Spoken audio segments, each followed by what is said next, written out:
बोलिए भगवान महावीर स्वामी की।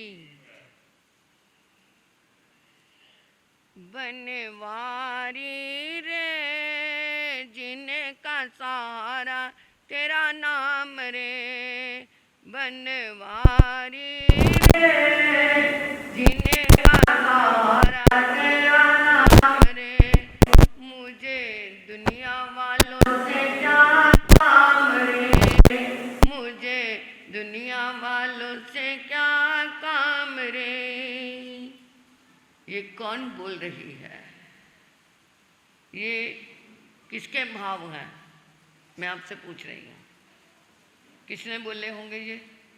बनवारी रे जीने का सहारा तेरा नाम रे, मुझे दुनिया वालों से क्या काम रे। ये किसके होंगे? मीरा की। कितनी अनन्य भक्ति थी।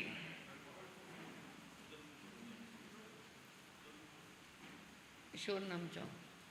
कितनी अनन्य भक्ति थी कृष्ण के प्रति कि वो कहती है मुझे दुनिया वालों से क्या काम रे। राणा परिवार की वो पुत्र वधू, फिर भी वो गली गली राम कृष्ण के गीत गाती फिरती है। और उधर द्रौपदी जब लाज उतारी जा रही है उसकी, उसने शुरू में ऐसे एक हाथ से अपना पल्लू पकड़ा और एक हाथ जोड़ा, पल्लू अपना पकड़ा कि मेरी लाज बची रहे, परंतु जो ही दुशासन ने झटका मारा तो उसका दूसरा हाथ भी जुड़ गया। तो उस समय उसने क्या बोला? अब सौंप दिया इस जीवन का सब बार तुम्हारे हाथों में, सब बार तुम्हारे हाथों में, अब जीत तुम्हारे हाथों में, अब हार तुम्हारे हाथों में, सब हार तुम्हारे हाथों में। जब जीवन का भार किसी को सौंप दिया जाए तो इतने निश्चय से सौंपे कि वो जाने उसका काम जाने। अब तू जान, तेरा काम जाने, मुझे मरवाना है या मुझे जीवाना है। अब एक जगह हो जाओ, अपनी जगह पे। सबका ध्यान, कितना हमारा ध्यान स्थिर है कि जरा सा भी एक किसी की एंट्री होती है और हम उधर देखने लग जाते हैं, हम उधर देखने लग जाते हैं। कितनी स्थिरता है हमारे मन के अंदर, है ना स्थिरता? जरा से भी कुछ हुआ और हम विचलित हो जाते हैं और हमें भी विचलित कर देते हैं। चलो आओ शास्त्र की बात करते हैं। उत्तमा पुरुषा तिव्या पनत्ता। उत्तम पुरुष 3 प्रकार के होते हैं। उत्तम पुरुष 3 प्रकार के होते हैं। धम्म पुरुषा, भोग पुरुषा, कम पुरुषा। धर्म पुरुष, भोग पुरुष और कर्म पुरुष। उत्तमा धम्म पुरुष, अरिहंता धम्म पुरुषा, अरिहंत धर्म पुरुष होते हैं। चक्रवर्ती भोग पुरुषा, चक्रवर्ती भोग पुरुष होते हैं। वासुदेवा कम पुरुषा, वासुदेव कर्म पुरुष होते हैं जो पुरुषार्थ से जीते हैं, कर्म करके जीते हैं। अरिहंत क्या है? जिन्होंने राग और द्वेष को जीत लिया है। 12 गुणों से संयुक्त होते हैं। जहां चलते हैं ऊंची नीची भूमि अपने आप सम होती चली जाती है। अशोक वृक्ष उनके पीछे जाके स्थापित होता है। 3 छत्र ऊपर उनके समोसरण में अपने आप अधर लटकते हैं।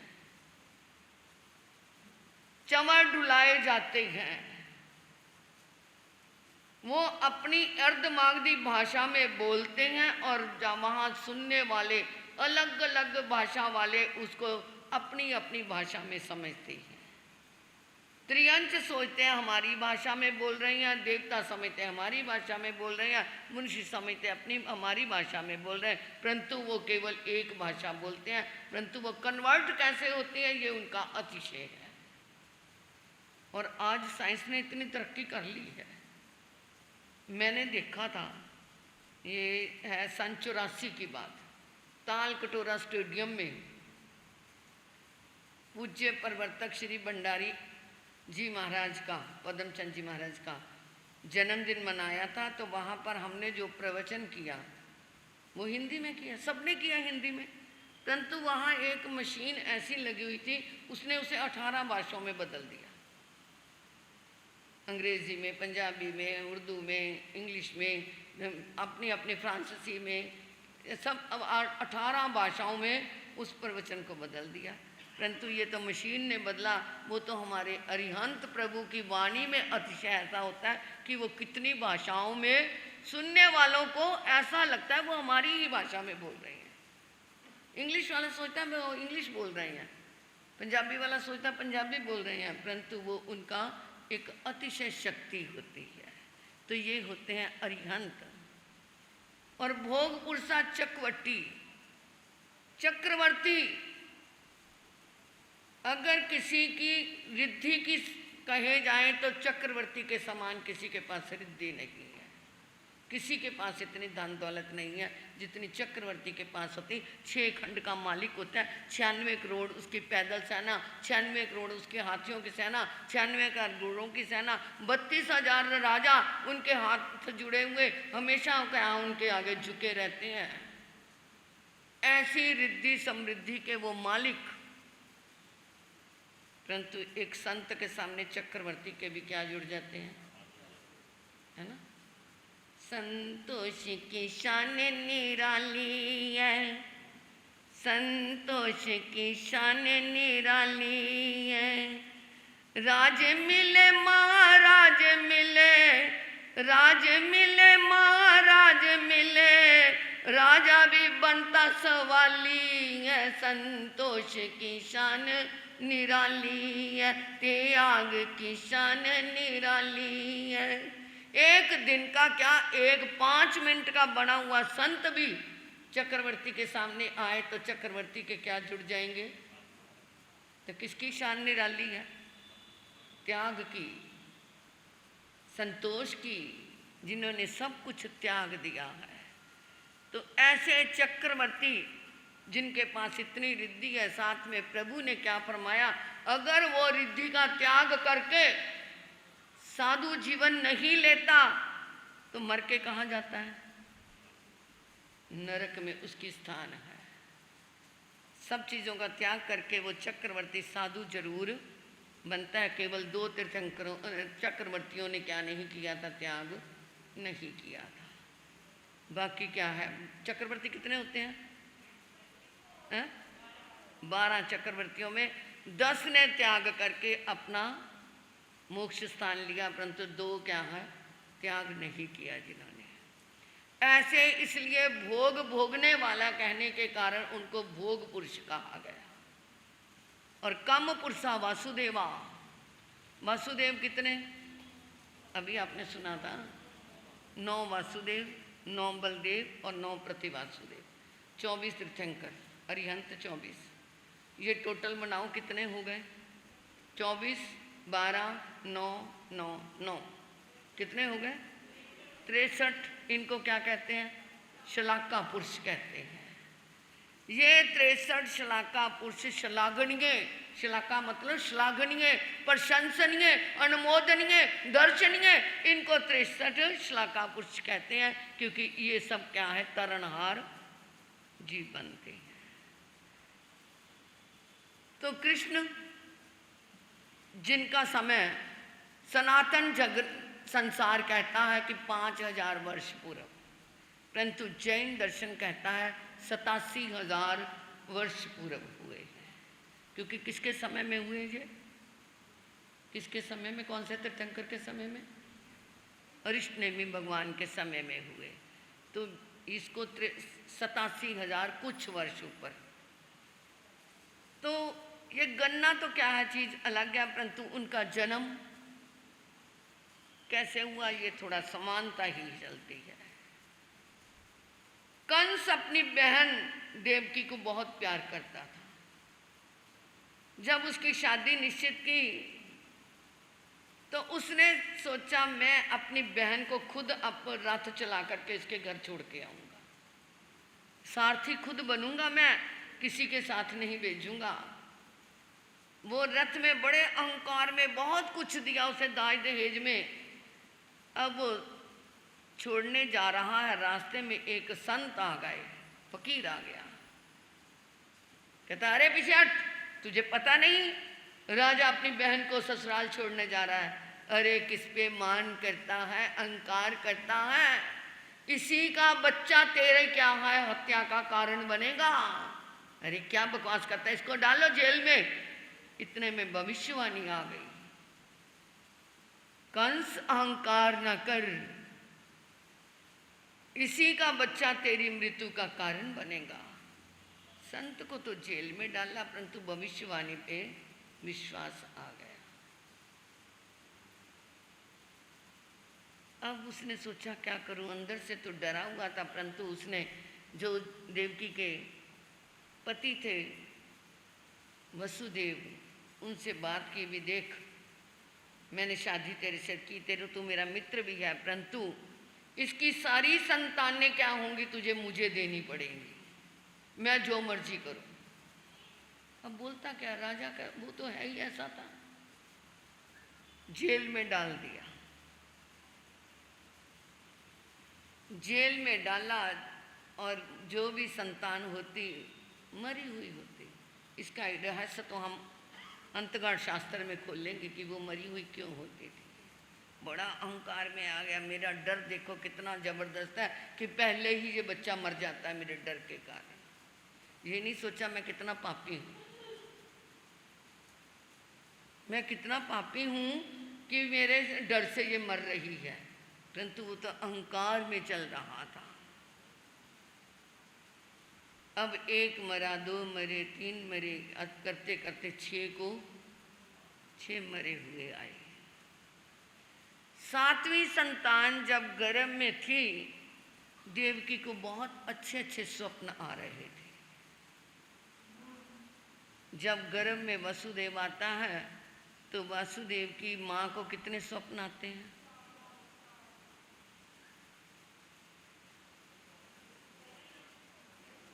तीर्थंकर की माँ को कितने आते हैं? चक्रवर्ती की माँ को कितने आते हैं? और वासुदेव की माँ को 7, बलदेव और प्रति वासुदेव की माँ को 4, साधारण राजा की माँ को 1 स्वप्न आता है। तो इस तरह ये उसे अच्छे अच्छे स्वप्न आ रहे हैं। उसने अपने पति से निवेदन किया, इस बच्चे को मैं मरने नहीं दूंगी, ये कोई पुण्य आत्मा आने वाली है। इधर देवकी के दहेज में गोकुल कंस ने दहेज में दिया था, उसका जो प्रतिपालन कर रहा था वो नंद कर रहा था। नंद से वासुदेव की बातचीत हुई, वो कहता देख मेरी भी पत्नी गर्भवती है, तेरी भी, ये भी देवकी भी गर्भवती है, और आसार भी ऐसे लगते हैं कि सेम दिन में ही दोनों बच्चों का जन्म होगा। चलो जो मेरा बच्चा है तू ले लेना, मैं अपना बच्चा तुझे दे दूंगा, क्या कम से कम एक तो तुम्हारे पास बच जाएगा। बातचीत आपस में उनकी हो गई। रोहिणी नक्षत्र, भाद्रपद अष्टमी, रात्रि का समय, घनघोर बादल छाए हुए, और बच्चे का जन्म हुआ। पहरेदारों की अपने आप ही नींद लग गई, दरवाजे भी, ताले भी सिंखचों के, कैद के ताले भी खुल गए। टोकरी में डाला, सिर पे लिया, रास्ते में यमुना पड़ती थी, यमुना को पार कर रहे थे कि वो पानी ऊपर ही ऊपर चढ़ता जा गया है, और वो देखते कि अब मैं डूब जाऊंगा। ये बात क्या है? स्वप्न तो इतने अच्छे आए, इस जीव को बचना चाहिए, परंतु क्या? तो वो जो जन्म हुआ बच्चे का, वो कृष्ण, उसने अपना पैर बाहर टोकरी के कर दिया, यमुना ने पैर छुए और बिल्कुल रास्ता दे दिया और वो पहुंच गया वहाँ पे गोकुल में। उधर लड़की का जन्म हुआ, जल्दी जल्दी लड़की ली और लड़का दे करके आ गया वापस। जब आया तब जा कर के पहरेदारों की नींद खुली और बच्ची का रोना सुन कर के पहरेदार ने कहा जन्म हो गया बच्चे का। कंस के पास समाचार पहुंचा कि ये जन्म हो गया है, परंतु लड़की लगती है, आवाज में कुछ अंतर है। कंस आया भटक भटक करके, आकर के देखा अरे ये क्या, सब भविष्यवाणियां खत्म हो गई, 7वां बच्चा मुझे क्या मारेगा, ये तो लड़की है। उसे लिया दीवार से पटक करके मार दिया और वो क्या हो गई, बिजली बन करके ऊपर चली गई। आवाज करती है कंस तू किसे मारना चाहता है, तेरे को मारने वाला तो गोकुल में पल रहा है। सहम गया, बहुत प्रयास किए, पूतना दासी भी भेजी जहर लगा करके कि उस बच्चों को दूध पिला करके आ, जितने नवजात बच्चे हैं, परंतु वो कृष्ण ने तो उस पूतना को भी मार दिया। सब कुछ कर दिया, परंतु कृष्ण किसी के हाथ में नहीं आया। 12 साल का था केवल कृष्ण और बलराम, रोहिणी का मतलब बेटा यशोदा का। तो वो क्या है, दोनों मिलकर के, बलराम जो है यशोदा का बेटा था, वो दोनों मिलकर के कंस को मारने चले गए और कंस को पछाड़ दिया। कितना क्या है, 12 साल का बच्चा क्या होगा। कर्म किसके आगे आते हैं, कर्मों का फल तो पाना पड़ता है। अत्याचारी कंस के कितने अत्याचार थे कि उसे मरना ही पड़ा। भगवान दा कहना है, भगवान दा कहना है, अपने कर्मां दा फल भोगना पैना है, अपने कर्मां दा फल भोगना पैना है। होनी सब उत्ते आनी है, होनी सब उत्ते आनी है, चाहे कोई अरबपति चाहे निर्धन प्राणी है, चाहे कोई अरबपति चाहे निर्धन प्राणी है। मारा गया कंस। अपने नाना को जो जेल में डाला हुआ था कंस ने, उनको निकाला और राज्य उन्हीं को सौंप दिया। नैतिकता का सहारा लिया कि नहीं, ये राज्य पिता का अधिकार था, उन्हीं को सौंप दिया। ऐसे थे कृष्ण, जिन्होंने जीवन में अत्याचारों को हमेशा समाप्त करने की सोची। जब वो यशोदा के यहाँ पल रही हैं, बड़े लाड, बड़े प्यार, बड़े कुछ कर रही है, और कभी वो क्या है, मिट्टी खाते पकड़े गए, मिट्टी खाते थे, पकड़े गए। यशोदा ने मुंह पे तमाचा मारा, तो खोल मुंह, निकाल मिट्टी, खोल मुंह। जो ही मुंह खोला तो उस मुंह के अंदर तीनों लोकों के दर्शन करवा दिए यशोदा, तीनों लोकों के। हाथ जुड़ गए, आंखें बंद हो गई। ये तो कोई साधारण बच्चा नहीं है, किसी को नसीब नहीं होते तीनों लोकों के दर्शन होने, पूरे ब्रह्मांड के दर्शन करवा दिए। क्यों ना होते उसको दर्शन, अपनी कोख का बच्चा कुर्बान कर दिया और दूसरे के बच्चे को पाल दिया। तो ऐसी कुर्बानी है किसी के पास? अपने बच्चे को मरवाया जाता है। कोई कोई माँ होती है, किसने मरवाया था और मैंने सुनाया था, है? पन्ना धाई ने अपने बच्चे को मरवाया था और उदय सिंह को जीवन दान दिलवाया था। तो यशोदा ने भी अपने बच्चे की कुर्बानी दी और यशोदा ने उस कृष्ण को पाला। देवकी लाल तेरा, कृष्ण गोपाल तेरा, देवकी लाल तेरा, कृष्ण गोपाल। कालिदास जी का अभिज्ञान शकुंतलम पढ़ो आप, उसमें इसका वर्णन आता है। तो वो एकदम तड़प उठी, नहीं ऐसा ना करो, मुझे गलती माफ़ करो। जब वो तुम अपनी कोई निशानी उनको दिखाएगी, तुम्हारे याद आ जाएगा। अंगूठी दिखाई थी तब जाकर याद आया था। तो ऐसा ही वो दुर्वासा महर्षि अपने सारे साथियों को, अपने संतों को साथ लेकर के चल रहे थे। सोचा आज कृष्ण के यहाँ जाके भोजन करेंगे। कृष्ण जी यमुना के किनारे स्नान करने गए थे। उन्होंने देखा दुर्वासा ऋषि, आ रहा हूँ मैं तेरे यहाँ भोजन करने, मेरी सारी संत मंडली भी आएगी। फटाफट घर में आए और देखा कुछ भी नहीं था। फटाफट दूध की खीर बनवानी शुरू कर दी।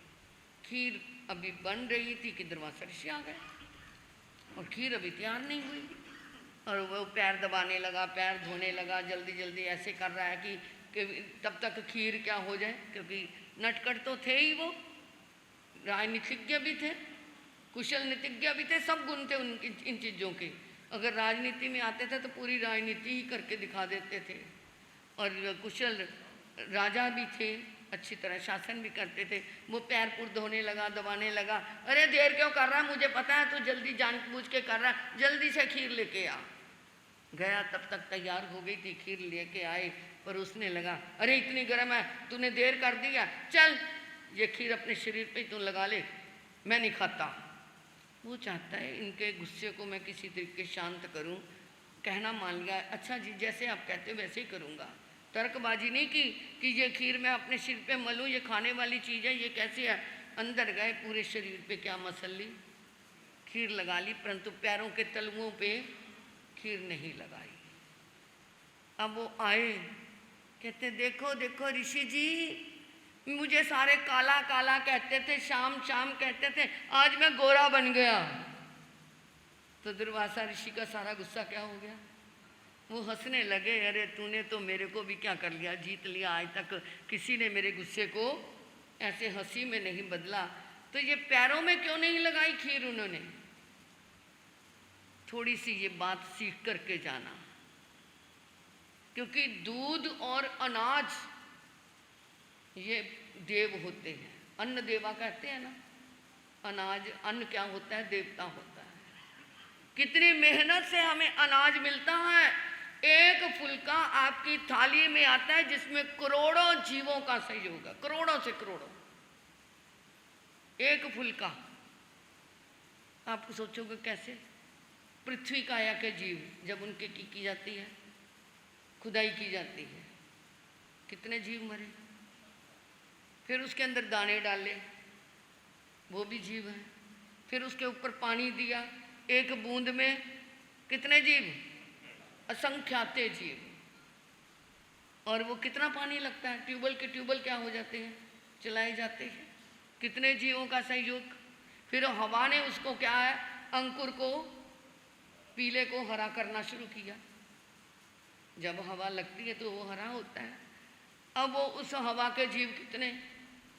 फिर वो जब पक गया थोड़ा सा, उसके अंदर कुछ घास फूस हो जाता है, उसको अलग करने वाले कोई और रखे होते हैं।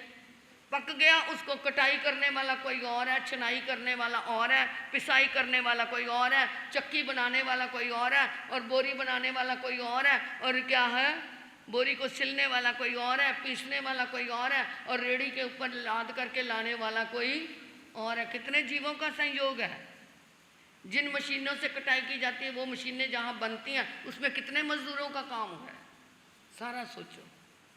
तो तब जाकर के कई बार ऐसा होता है, आटा गूथा किसी और ने, रोटी किसी और ने बनाई, और क्या है, परोसी किसी और ने, और खाई किसी। कितने जीवों का संयोग है। और गुस्से में आकर के कह देते हैं, आज मुझे भूख नहीं, मैंने नहीं खानी, कह देते हो ना। आज कृष्ण जन्माष्टमी के अंदर बच्चों से लेकर के बड़ों बूढ़ों तक ये प्रतिज्ञा करके जाओ कि हम गुस्से में खाना नहीं छोड़ेंगे। करोगे? कौन छोड़ते हैं गुस्से में खाना, कभी छोड़ते हो? हाथ खड़ा करो जो जो छोड़ते। बच्चों गुस्से में खाना छोड़ते हो, मेरी तरफ मुंह करो। बच्चों मेरी तरफ मुंह करो, जन्माष्टमी में कुछ तो देके भेजू ना मैं। इधर मेरी तरफ मुंह करो, इधर करो, मेरी तरफ आ जाओ, इधर पीठ करो, उधर उसकी तरफ करके मेरी तरफ। गुस्से में खाना कौन कौन छोड़ता है? आज मम्मी तुमने दाल बना दी, मुझे तो आज पिज्जा खाना था, मैं नहीं खाता। करते हो ऐसे? हैं? सारे बच्चे करते हैं ना, परंतु ये हमारे पास जो रहते हैं बच्चे ये नहीं करते, ये कर भी नहीं सकते। हाँ भाई, हाथ खड़े करो, कौन गुस्से में खाना छोड़ता है ईमानदारी से? बड़े भी, आप भी करते हो? कभी नहीं किया? बचपन में तो किया होगा, बचपन में मैंने भी किया है। परंतु जब से अकल आई है नहीं किया। हाँ जोड़ दो हाथ। ये जरा कि बहू ने सास को कुछ कह दिया, ले जा अपनी थाली, मुझे नहीं खाना, कह देती हैं सासें ऐसा भी। और जब बहू को कुछ कह दिया तो वो अपने पति देव के कहते हैं अपनी माँ को संभाल लो, मेरे से नहीं खाना खाया जाता, इतनी मेहनत से बनाते हैं, फिर ऐसे करते हैं। हाथ खड़ा कर लो जो गुस्से में छोड़ते हैं। अच्छा जो नहीं छोड़ते वो खड़े हाथ करो।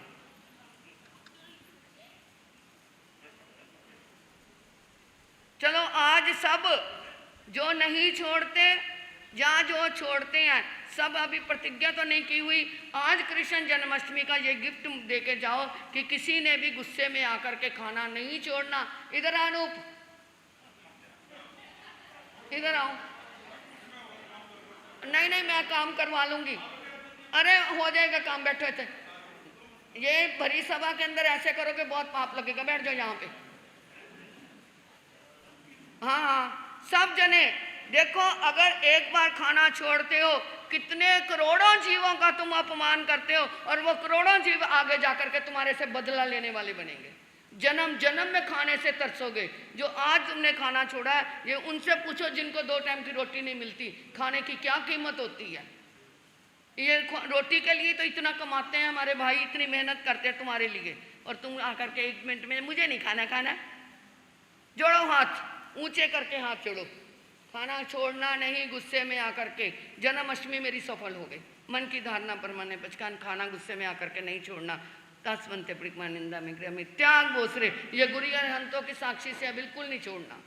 लो भाई, तो ये क्या था, बात कहाँ चल रही थी कि वो उन्होंने अपने शरीर पे क्या मल ली, खीर मल ली, और पैरों में नहीं लगाई, क्योंकि वो अन्न है और वो दूध को अमृत कहा गया। अमृत देवो भव, वो अमृत है, इसलिए कभी दूध और अन्न का कभी निरादर ना करना। दूध मिला है तो तुम्हारा बहुत भाग्य है कि तुम्हें दूध पीने को मिला है, किसी को तो चाय भी नसीब नहीं होती। तो इसलिए ये अपना उन्होंने जब ऐसा किया, दुर्वासा ऋषि क्या हो गए, प्रसन्न हो गए। और उन्होंने कहा देख, जितने शरीर पे तेरे ये खीर लग चुकी है, तेरा शरीर बज्जर बन गया है, किसी का भी तेरे ऊपर कोई भी वार नहीं लगेगा, परंतु तेरे जो पैर कच्चे रह गए हैं। और कृष्ण जी का तीर जब उनकी अंतिम मृत्यु हुई तो कहाँ लगा था, क्योंकि वो पैर कच्चा रह गया था। अगर वो ना लगाया उन्होंने तो ठीक है, उनके निमित्त ही ऐसा था, तो वो क्या है, जरा कुमार का तीर उनके पैरों पे ही लगा था, तो उनके मृत्यु का कारण बने थे। तो ये आज की जन्माष्टमी हमें कहती है कि अपने जीवन में ये त्याग करके जाना। उन वो गुण ग्रही थे, हर चीज़ के अंदर गुण ग्रहण करते थे। तो मैं तो अपना वक्तव्य विराम में लेती हूँ, क्योंकि बच्चे भी अपने तैयारी करके आए हैं, किसी ने कुछ बोलना होगा, 10-20 मिनट तो इस बच्चों में लग जाते हैं। इन्हीं शब्दों के साथ ओम शांति। हाँ चलो, किसी बच्चे